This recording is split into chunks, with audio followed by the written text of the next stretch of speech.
नमस्कार, मैं हूं शम्स ताहिर खान और आप देख रहे हैं हमारी खास पेशकश सीधे जंतर मंतर से।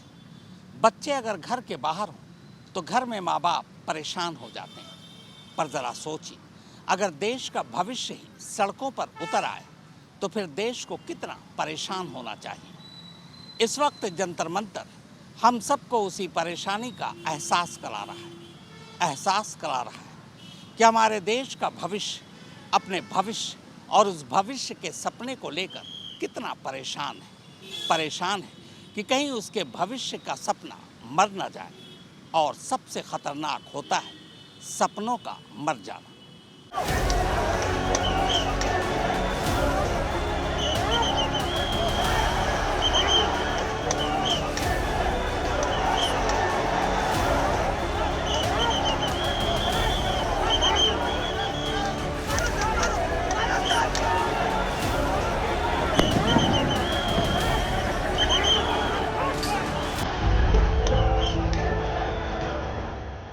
पुलिस की मार सबसे खतरनाक नहीं होती।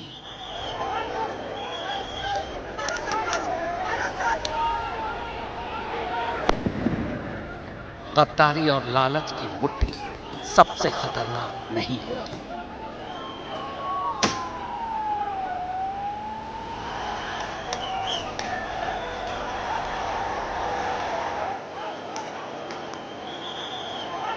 बैठे बिठाए पकड़े जाना बुरा तो है,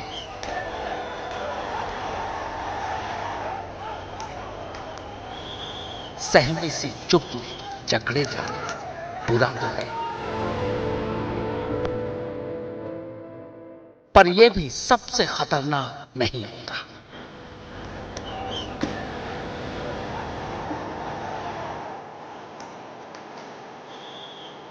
सबसे खतरनाक होता है मुर्दा शांति से भर जाना।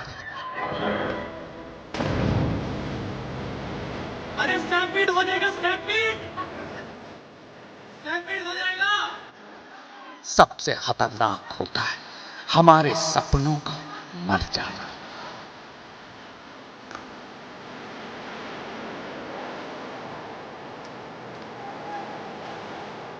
दिल्ली का जंतर मंतर यानी वो दहलीज जहां से देश का गुस्सा अपने हुक्मरानों से फरियाद करता है।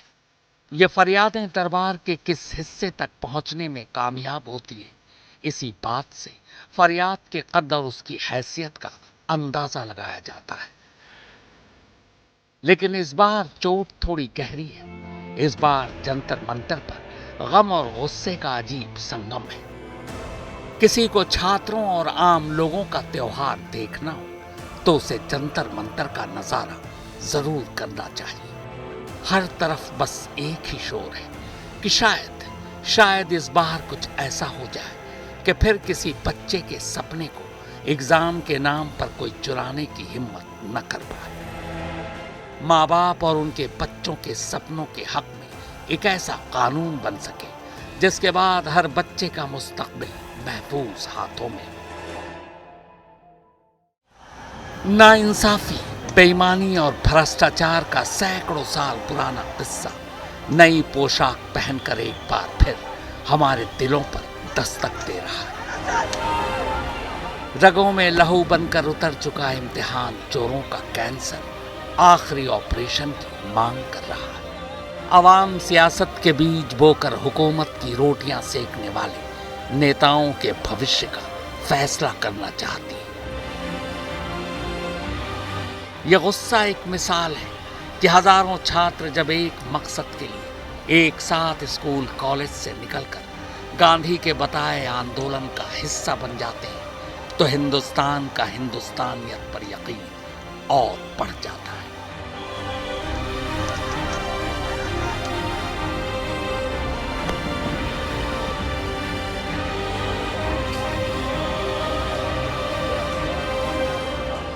महंगाई, गरीबी, भूख और बेरोजगारी जैसे अहम मुद्दों से रोजाना और लगातार जूझती देश की आवाम के सामने भ्रष्टाचार इस वक्त सबसे बड़ा मुद्दा और सबसे खतरनाक बीमारी है। अगर इस बीमारी से हम पार पा गए तो यकीन मानिए सोने की चिड़िया वाला वही सुनहरा हिंदुस्तान एक बार फिर हम सबकी नजरों के सामने होगा। पर क्या ऐसा हो पाएगा? क्या आप ऐसा कर पाएंगे? जी हाँ, हम आपसे ही पूछ रहे हैं, क्योंकि सिर्फ क्रांति की मशालें जलाकर, नारे लगाकर, आमरण अनशन पर बैठकर ये सरकार को झुकाकर आप छात्रों की ये जंग नहीं जीत सकते। इस जंग को जीतने के लिए खुद आपका बदलना जरूरी है, क्योंकि भ्रष्टाचार और बेईमानी का बढ़ावा देने में आप भी कम गुनहगार नहीं हो। नीट एग्जाम पेपर लीक सिर्फ एक लीकेज नहीं, बेईमानी और भ्रष्टाचार का पूरा एक कटर है।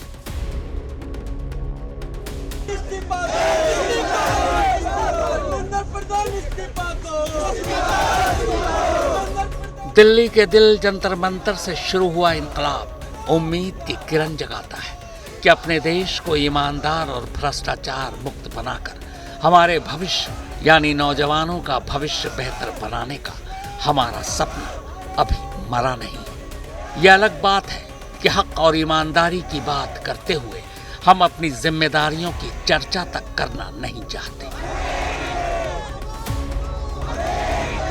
और दूसरों से ईमानदारी से नीट या उस जैसे दूसरे इम्तिहान को कराने की उम्मीद रखते हैं। बहुत से लोग ये कह सकते हैं कि जंतर मंतर पर मौजूद छात्र निरंकुश थे या सियासी लोग उन्हें इस्तेमाल कर रहे थे। ऐसे लोगों को जंतर मंतर के इस गम और गुस्से को करीब से महसूस करना चाहिए।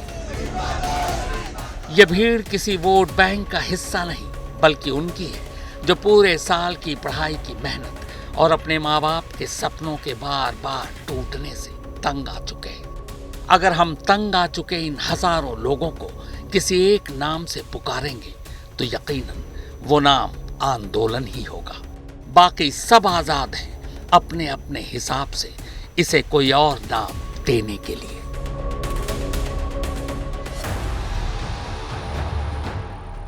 जंतर यानी मशीन और मंत्र के मतलब की गिनती, यानी जंतर मंतर का मतलब हुआ वक्त और ग्रहों की गिनती करने वाली मशीन। क्या इत्तेफाक है ना कि आज जो जंतर मंतर धरने, प्रदर्शन और आंदोलन का पहचान बन चुका है, वो गुजरे वक्त में देश की महान वैज्ञानिक तरक्की का सबूत हुआ करता था।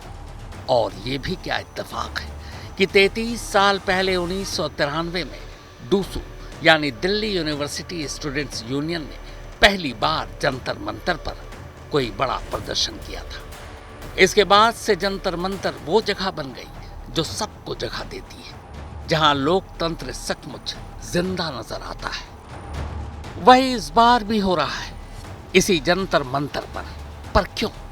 तो असल में इसकी शुरुआत इसी साल मई में हुई थी। पूरे साल कड़ी मेहनत और सपनों पर नजरें गड़ाए 22 लाख बच्चे डॉक्टर बनने के लिए नीट के इम्तिहान में बैठते हैं। उस इम्तिहान में जिसे चोरों ने पहले ही चुरा लिया था, पेपर लीक हो चुका था, एग्जाम कैंसिल। अब सोचिए, सिर्फ उन बच्चों के बारे में नहीं, उनके माँ बाप के बारे में भी, जिन्होंने अपने बच्चों को डॉक्टर बनाने की हसरत में अपनी सारी पूंजी लगा दी। कुछ की पूंजी कम पड़ी तो बच्चों की खातिर घर बार बेच दिया, पर उन्हें मिला क्या? धोखा। अब अगर एक देश एक इम्तिहान तक को चोरों से न बचा पाए तो भारत का भविष्य गुस्सा तो होगा, उदास और मायूस भी। बहुत से तो ऐसे बच्चे थे जिन्हें एग्जाम के बाद लगा कि उनकी मंजिल बस अब दरवाजे पर खड़ी है।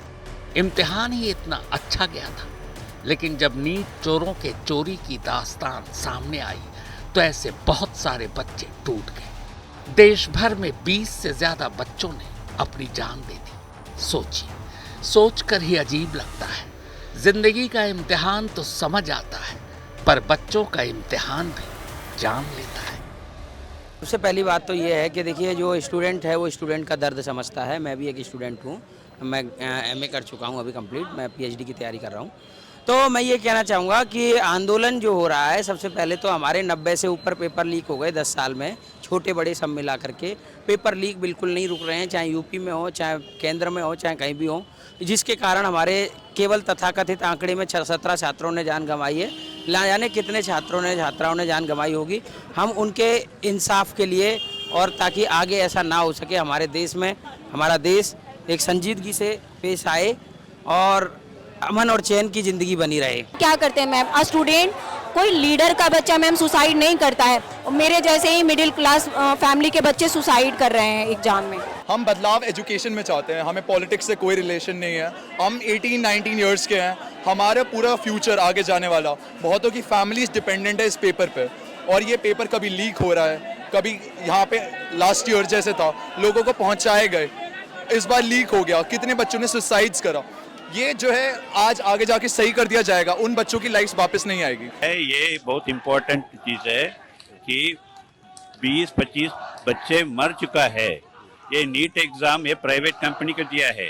ये एग्ज़ाम बच्चे millions of children in India study hard and they have to get a job, they have to compete exams, but you give the NTA is a private company, national testing agency is a private company, वो private company को दिया है। And nobody knows. In the last 10 years, कम से कम 15 paper leak हुआ है, paper setting से leak हुआ है। So इतना हो रहा है, the government should come and say, या हम ठीक करेगा। ऐसे आपको क्या बनना है? डॉक्टर बनना है आपको, तो आपको भी आगे जाकर नीट का एग्ज़ाम देना पड़ेगा। So what do you think कि अभी कुछ तुम्हें लग रहा है कि गलत हो रहा है, या आप क्या क्या चीज़ें देख रहे हो? बहुत गलत हो रहा है, मतलब पेपर लीक हो जा रहा है, वो होना नहीं चाहिए। बहुत लोग अपने सुसाइड कर ले रहे हैं, होना नहीं चाहिए। नीट के उन बच्चों ने यूं ही जान नहीं दे दी थी, बल्कि उसके पीछे भी एक कड़वे सच की दास्तान थी। हमारा देश दुनिया के गिने चुने उन सबसे बड़े देशों में से एक है जहां सबसे बड़ा स्कूली सिस्टम है। देश भर में मौजूद 14,71,000 स्कूल हैं, जिनमें लगभग 24 करोड़ 70 लाख बच्चे पढ़ते हैं। भारत चीन के बाद दूसरा ऐसा देश है जहां सबसे ज्यादा ग्रेजुएट पैदा होते हैं। हर साल देश के अलग अलग कॉलेजों से करीब 50 लाख बच्चे ग्रेजुएट होते हैं, लेकिन जानते हैं हर साल इन 50 लाख ग्रेजुएट होने वाले बच्चों में से नौकरी कितनों के हिस्से में आती है? सिर्फ 28 लाख। यानी हर साल औसतन 22 लाख बच्चे ग्रेजुएट होने के बावजूद बेरोजगारों की गिनती बढ़ाते जाते हैं। अब ऐसी सूरत में अगर पूरे साल की मेहनत के बाद एक पूरा इम्तिहान ही चोर चुरा ले जाए, तो उन बच्चों पर क्या बीतती होगी, उनके माँ बाप का क्या हाल होता होगा। और यहीं से ये सवाल और गुस्सा दोनों एक साथ आया कि जिस देश का डंका पूरी दुनिया में बजने के दावे किए जा रहे हैं, वो देश बच्चों का एक छोटा सा एग्जाम भी चोरों और भ्रष्टाचारियों से नहीं बचा पाया। सही बोले तो मेरा पढ़ाई जस्ट कंप्लीट हो गया, बट आई वांटेड कि मेरा जो फ्यूचर, जो मेरा बहन है, जो मेरा भाई है, उनको ये जो एजुकेशन सिस्टम से चल रहा है अभी, जो इसका ये जो भी ये लोग कर रहे हैं, एजुकेशन सिस्टम जो ठीक नहीं चल रहा है अभी, तो मैं नहीं चाहती हूँ कि मेरे भाई, जो मेरा बहन आने वाला है, उनको इस चीज़ से कोई प्रॉब्लम हो। इस चीज़ की वजह से मैं आज आई हूँ यहाँ पर, मैं अपने फ्रेंड्स के साथ स्टैंड लेने के लिए। जैसे कि मम्मा ने बोला कि एजुकेशन बेसिक राइट है, और हम कंट्री में ये भी बोलते हैं कि यूथ ही हमारा फ्यूचर है। तो अगर आप अपने फ्यूचर को बेसिक एजुकेशन नहीं दे पा रहे हो, उनको प्रोटेस्ट करना पड़ रहा है अपनी बेसिक नीड्स के लिए, तो फिर आप क्या ही करोगे? आप ये बोलते हो कि फ्यूचर में हम इतने डेवलप हो जाएंगे, आपका एजुकेशन सिस्टम डेवलप नहीं हो पा रहा, आप कैसे डेवलप हो पाओगे? जो है कि बच्चों के फ्यूचर के लिए हम लोग आगे आए, क्योंकि मेरी बेटी ने भी नीट का पेपर दिया, 2 बार लीक हुआ है। वो आज के टाइम में वो इतनी डिप्रेस है ना कि सर वो नहीं आई।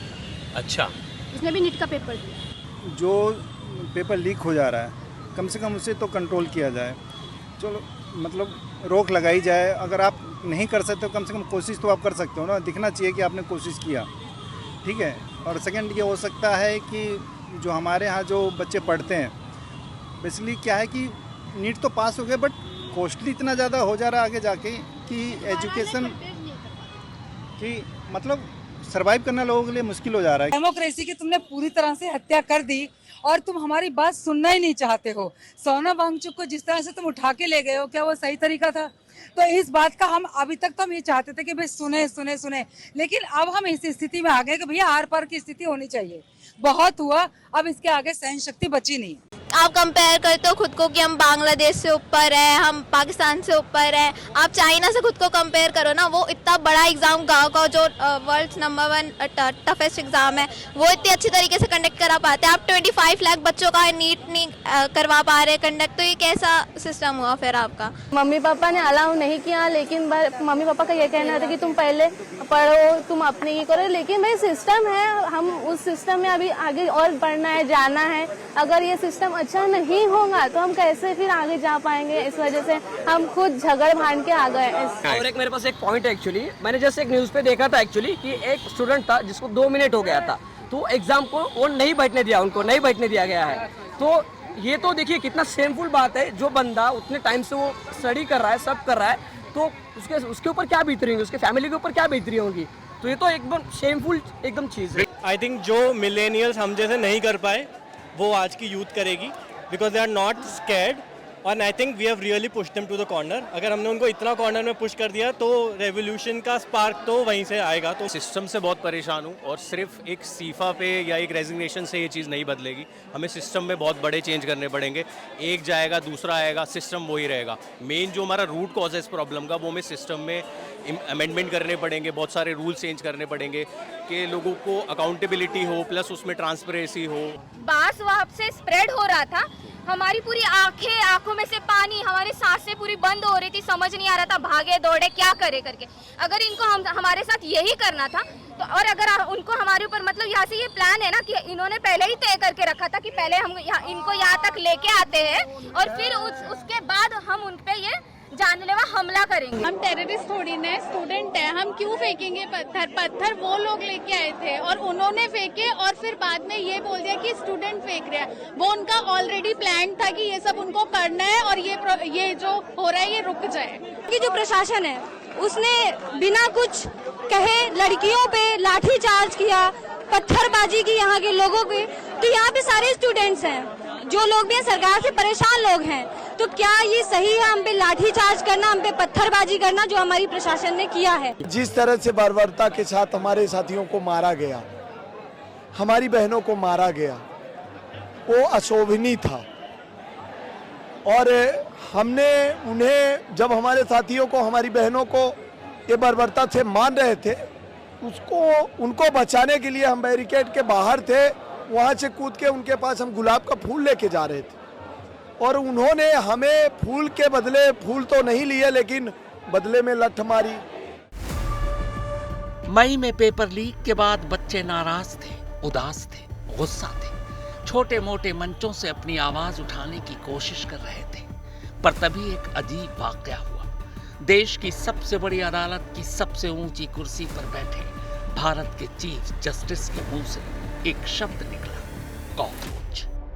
दिल्ली में सुप्रीम कोर्ट से निकले इस एक शब्द को अमेरिका के बॉस्टन शहर में एक भारतीय ने मजाक मजाक में लपक लिया, और उसी मजाक में सोशल मीडिया पर अचानक कॉकरोच जनता पार्टी का जन्म हुआ। शुरुआत में सोशल मीडिया पर यह मजाक ही बना हुआ था, इस पर मीम्स बन रहे थे, सब इसे मजाक में ही ले रहे थे, लेकिन असल में चुपचाप खामोशी के साथ यही कॉकरोच नीट के मारे बच्चों का साथी बनता जा रहा था। उधर हुक्मरानों को लगा कि कोई नहीं, दोबारा नीट का एग्जाम करा लेंगे। गरज तो बच्चों को है, डॉक्टर बनना है तो वो इम्तिहान में बैठ भी जाएंगे। लंबे चौड़े दावों के बीच पहली बार दुश्मन देशों की सरहदों के अंदर जाने वाले वायुसेना के जहाजों को डॉक्टरी के सवाल जवाब वाली पर्चियों यानी पेपर एग्जाम सेंटर तक भेजना पड़ा। तब कहीं जाकर बच्चों के इम्तिहान पूरे हुए और फिर रिजल्ट भी आ गए। तो सवाल है कि जंतर मंतर पर बच्चों का फिर ये हुंकार क्यों? यार, जब वोट मांगने का वक्त आता है तो आप घर घर भेजते, वोट डोलते हो, लेकिन आज हम लोग जब आपसे न्याय मांगने आए हैं तो आप आंसू गैस के गोले क्यों छोड़ रहे हैं? आप बिल्कुल भी संवेदनशील नहीं है क्या? आपकी संवेदना कहाँ गई है? जिनसे चुनकर आप आते हो उन्हीं को तुम कुत्तों की तरह भगाते हो। तुम्हें शर्म आनी चाहिए। अब बात उस शिक्षा के मुद्दे से ऊपर आ गई है कि धर्मेंद्र प्रधान जी का इस्तीफा मांगा जा रहा था, तो अब मैं कहूंगी कि प्रधानमंत्री जी कहाँ हैं? सो रहे हैं। उनका मांगो। वो क्या देश को चला रहे हैं? क्या हैं कि उनसे एक इस्तीफा नहीं मांगा गया, तो वो यही दिखाना चाह रहे हैं कि ये लोकतंत्र यहाँ खत्म है। हमारी डिमांड यही है कि धर्मेंद्र प्रधान इस्तीफा दे वो, और जितने पेपर लीक हुए सभी बच्चे का मेहनत समझे, कैसे बच्चे मेहनत करते हैं और दिन दिन भर रात रात जाग के एक पेपर निकालने के लिए इतने संघर्ष कर रहे हैं, तो उस संघर्ष को समझे धर्मेंद्र प्रधान। लेकिन हम पुलिस वालों को बोल रहे हैं कि सर जिस तरह के आपने कल हम लोगों को मारा है, पीटा है, आप लोगों को सल्यूट करते हैं। आप जितना तोड़ोगे उतना मजबूत होंगे, लेकिन पीछे नहीं हटेंगे। धर्मेंद्र प्रधान का इस्तीफा तो लेंगे, साथ ही साथ अब मोदी का भी इस्तीफा की मांग होगी। एक कुर्सी नहीं छोड़ सकता है, एक रेजिग्नेशन नहीं दे सकता है। अब सरकार को ये समझ लेना चाहिए कि उसकी तानाशाही नहीं चलेगी। इंडिया में डेमोक्रेसी है, इंडिया में डिक्टेटरशिप नहीं चलेगा। हमारे पेरेंट्स इतने कैपेबल नहीं है मैम कि ये जो ट्यूशन का इतना हायर फी है वो बार बार हम पे दे सकते हैं। हम तो कोई सिंगल चाइल्ड नहीं है मैम कि सिर्फ हम ही को पढ़ाएंगे, पेरेंट्स और भी भाई बहन हमारे होते हैं पढ़ने के लिए। और मैम एक बार पेपर लीक हो जाता है, इससे बच्चों का मनोबल भी टूट जाता है। मतलब वो आए ही सिर्फ इस माइंडसेट से थे कि आज बहुत पीटना है। बहुत से बिना वर्दी के जो लोग थे वहाँ पर, उनका क्या अधिकार था? वो सब गुंडे हैं, खाकी वर्दी वाले गुंडे। मेरा मन तो उन्हें आतंकवादी कहने का था कि वो खाकी वर्दी वाले आतंकवादी है, पर थोड़े सभ्यता का मान्य रखते हुए कि हम भी पुलिस से आते हैं जो भी है, तो हमने कहा गुंडे थे वो लोग। पुलिस फैमिली से बिलोंग करते? जी जी जी। लोगों के लिए मजाक में पैदा हुआ कॉकरोच अब जंतर मंतर पर पहुंच चुका था। मुद्दा और मांग बड़े सीधे साधे थे। पढ़ाई के एग्जाम और तरीके अच्छे और पढ़ाई की फील्ड के देश के सबसे बड़े उस्ताद यानी शिक्षा मंत्री नीट एग्जाम में फेल होने के बाद स्कूल से निकल जाए, यानी अपनी कुर्सी छोड़ दे। मांग सीधे बच्चों से जुड़ी थी, कॉकरोच नया नया, और नई चीज हमेशा अपने साथ नई उम्मीदें लाती है। लिहाजा देखते ही देखते अब सोशल मीडिया के पर्दे के बाहर हकीकत की जमीन पर भी बच्चे कॉकरोच से जुड़ते चले गए। अब भी सब कुछ शांत और ठीक ठाक चल रहा था, फिर तभी लद्दाख के समाज सेवी सोनम वांगचुक के जंतर मंतर में एंट्री होती है। फिर वो अचानक आमरण अनशन का ऐलान कर देते हैं। भूख हड़ताल शुरू हो जाती है। कई दिन बीत जाते हैं पर होता कुछ नहीं। लोग जंतर मंतर पर आते हैं और वीकेंड की छुट्टियां जैसी छुट्टियां मनाकर लौट जाते हैं। पर जैसे जैसे भूख हड़ताल के दिन बढ़ते गए, अचानक लोगों को 15 साल पुराना जंतर मंतर याद आने लगा 2011 का अन्ना हजारे का आंदोलन। वो आंदोलन जिसमें पहली बार नई नस्ल ने अन्ना हजारे में गांधी को देखना शुरू कर दिया था। बीतते दिनों के साथ सोनम वांगचुक की तबीयत भी बिगड़ने लगी थी। वजन तेजी से गिर रहा था। ऐसे में कोई दिल्ली हाई कोर्ट पहुंच गया इस फरियाद के साथ कि सोनम वांगचुक की जान बचाई जाए, यानी उनका आमरण अनशन खत्म करवाया जाए। दिल्ली हाई कोर्ट ने तुरंत एक फैसला सुनाया। कहा सोनम वांगचुक की जिंदगी कीमती है, उनकी सेहत का ख्याल रखा जाए। बस हाई कोर्ट का इतना भर कहना ही दिल्ली पुलिस को एक हथियार दे गया। 20 जुलाई से संसद का मानसून सत्र शुरू होने वाला था। सोनम वांगचुक ने पहले ही ऐलान कर रखा था कि उस दिन सभी छात्र संसद भवन तक मार्च करेंगे, लेकिन उससे पहले अचानक दिल्ली में हलचल तेज हो जाती है। 17 जुलाई की सुबह अचानक दिल्ली के पुलिस कमिश्नर को बदल दिया जाता है। नए कमिश्नर की पहली मीटिंग जंतर मंतर को लेकर होती है। पूरी शाम और रात तैयारी होती है और फिर 18 जुलाई की सुबह सोनम वांगचुक के आमरण अनशन के ठीक 20वें दिन डॉक्टरों का भेष बनाकर दिल्ली पुलिस उन्हें जबरन मंच से उठाकर सफदरजंग अस्पताल ले जाती है। लगा अब 20 जुलाई का संसद मार्च मुमकिन नहीं, क्योंकि दिल्ली पुलिस ने सोनम वांगचुक के हटाने के साथ साथ जंतर मंतर को भी खाली करने का फरमान जारी कर दिया था। लेकिन शायद दिल्ली पुलिस उस जंतर मंतर का मतलब भूल बैठी थी, जिसका जन्म ही समय और ग्रहों की गिनती करने के लिए हुआ था। 20 मार्च को हजारों बच्चे अपने समय और ग्रहों को बेहतर बनाने एक बार फिर उसी जंतर मंतर पर पहुंच चुके थे। उधर पुलिस भी तैयार थी बच्चों को रोकने के लिए, और इधर बच्चे भी तैयार अपनी आवाज हुक्मरानों के कानों तक पहुंचाने के लिए। लाठियां चली। रोते हुए बच्चों के आंसुओं को आंसू गैस की गोले से और ज्यादा भिगोया गया। कुछ को गिराया गया, कुछ को उठाया गया। कुछ थाने पहुंचे, कुछ अस्पताल, और कुछ जो वापस घर लौटे तो ये सोच कर लौटे कि अपने सपनों में रंग भरने के लिए वो वापस फिर लौटेंगे इसी जंतर मंतर पर, क्योंकि ये एक ऐसा आंदोलन है जिसकी आवाज को नजरअंदाज नहीं किया जा सकता।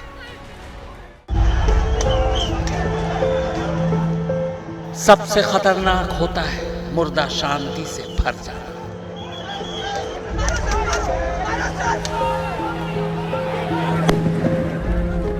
तड़प का न होना, सब कुछ सहन कर जाना।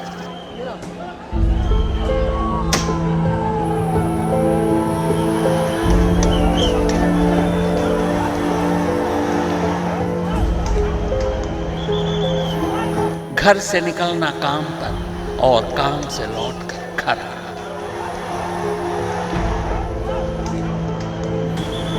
सबसे खतरनाक होता है मुर्दा शांति से भर जाना।